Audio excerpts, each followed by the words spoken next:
নমস্কার, আমি পিয়ালি। তো আজকে পেঁপের তরকারি নিয়ে চলে এসেছি। তো দেখে নাও কেমন করে করব। তো প্রথমে কড়াইয়ে সর্ষের তেল দিয়ে তার মধ্যে কালো জিরে ফোড়ন দিয়ে দিলাম। তার মধ্যে টমেটো কুচি, আদা বাটা আর চেরা কাঁচা লঙ্কা দিয়ে দিলাম। তারপর স্বাদ মতো লবণ, হলুদ, তারপরে জিরে গুঁড়ো, ধনে গুঁড়ো দিয়ে ভালো করে মশলাটাকে নাড়াচাড়া করে তার মধ্যে একটু সামান্য পরিমাণে জল দিয়ে মশলাটাকে একটু ফুটিয়ে নেব। তো তারপরে ফুটিয়ে নেওয়ার পরে মশলাটা একটু ভাজা ভাজা হয়ে আসার পরে তার মধ্যে কেটে রাখা পেঁপে আর আলুটা দিয়ে দেব।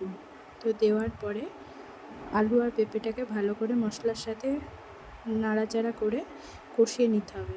তো একটু ভালো করে কষিয়ে নেওয়ার পরে তরকারিটা দেখবে একটু মাখা মাখা হয়ে আসবে, তখন একটু গরম মশলা দিয়ে জল দিয়ে একটু ফুটিয়ে নিতে হবে। তো ভালো করে ফুটিয়ে সেদ্ধ হয়ে আসলেই আমাদের রেডি হয়ে যাবে পেঁপে আলুর তরকারি। তো কেমন লাগলো ভিডিওটা জানিও। তো এরকম ভিডিও দেখতে চাইলে আমাকে কমেন্ট করো, আর এটা ভালো লাগলে একটু লাইক, কমেন্ট, শেয়ার করে দিও। আর শেষ অবধি দেখার জন্য অনেক অনেক ধন্যবাদ। তো সবাই ভালো থেকো। তো আজকের মতো এই পর্যন্ত।